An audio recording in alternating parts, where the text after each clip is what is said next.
देख रहे हैं कर्पूरी ज्योति लाइव। अपहरण हो गया था और बाद में 9 तारीख को सुबह जो है उनका उसमें से एक बच्ची घायल अवस्था में और दूसरी बच्ची मृत अवस्था में मिली। इस संबंध में फुलवारी शरीफ में FIR अंकित करके ASP फुलवारी के नेतृत्व में एक टीम का गठन किया गया था, जिसमें IPS प्रोफेसर दीक्षा और DSP प्रोफेसर चिंकी, इसके अलावा टेक्निकल सेल के इंस्पेक्टर दीपक, SHO नौबतपुर, SHO महिला थाना, SHO बेऊर और कई ऑफिसर्स लगाए गए थे। उसके बाद जो है हम लोगों ने कई वैज्ञानिक तरीके से और जो हमारा ट्रेडिशनल तरीका है इन्वेस्टिगेशन का, लोकल लेवल पर जाके मल्टीपल टीम्स बना के हम लोगों ने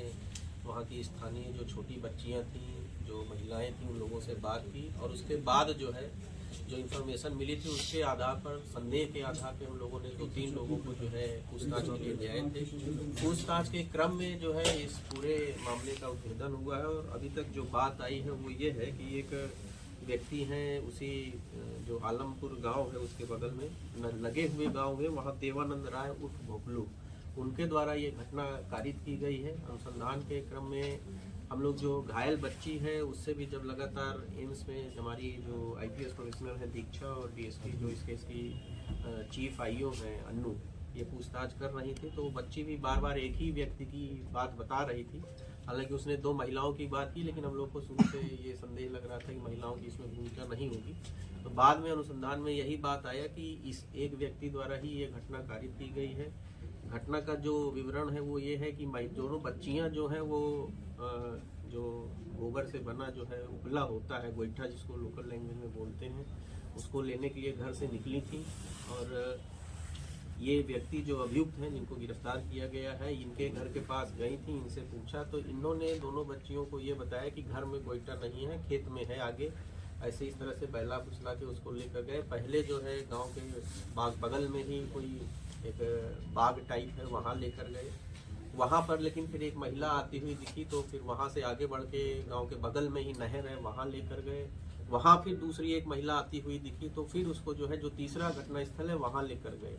क्योंकि उस दिन काफ़ी कोहरा था। हम लोगों ने जो 1-2 CCTV फुटेज देखा है उसमें भी काफ़ी कोहरा है, जिसकी वजह से कहीं कुछ स्पष्ट दिखाई नहीं दे रहा है, इसलिए किसी ने इनको घटना करते हुए नहीं देखा। और इसके बाद जो है उसी घटना पर इनके जो मृत बच्ची है उसके साथ जो है फोर्सफुली जो है रेप किया गया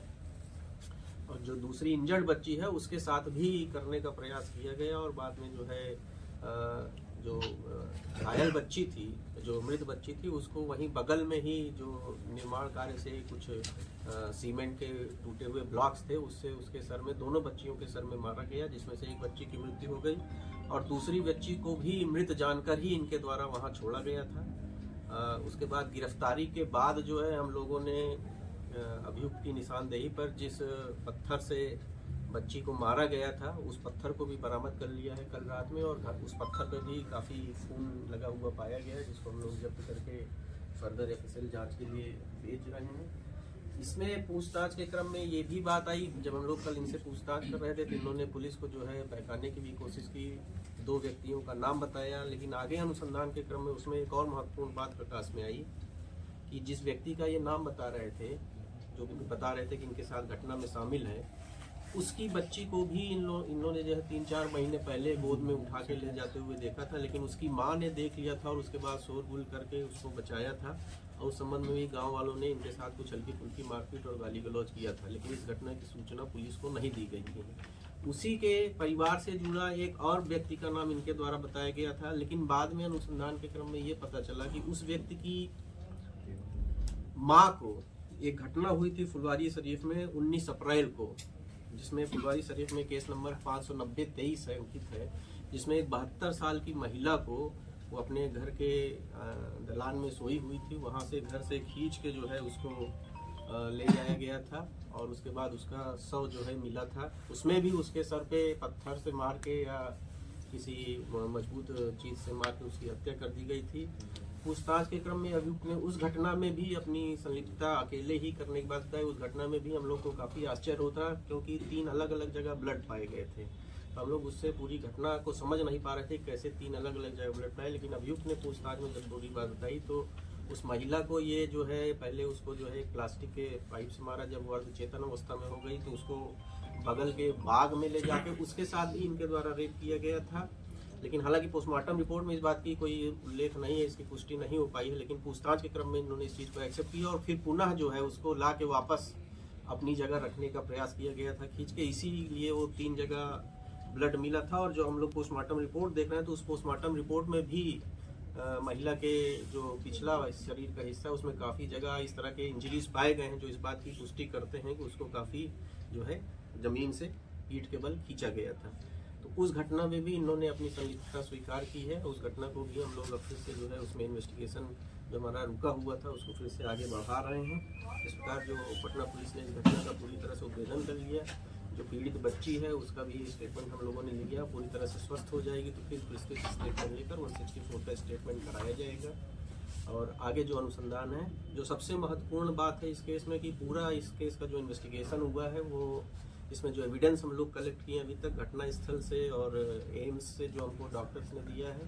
तो हम लोग इस बात के लिए पूरी तरह से आश्वस्त हैं कि साइंटिफिक एविडेंस के बल पर हम लोग शीघ्र ही इस घटना में जो दोषी है उसको सजा दिला पाएंगे। सर एक्यूज का बैकग्राउंड क्या है, क्या कोई क्रिमिनल बैकग्राउंड? एक्यूज का क्रिमिनल बैकग्राउंड है सच नहीं है, लेकिन अभी पूछताछ के क्रम में इसी ने हमको बताया कि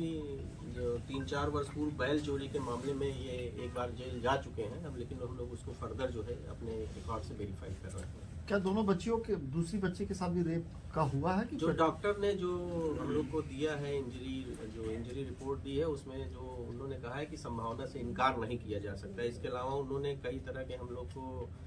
सीजर दिए हैं जिसको फर्दर हम लोग एफएसएल जांच के लिए भेज रहे हैं और उसके बाद एफएसएल जांच से जो चीज़ें हैं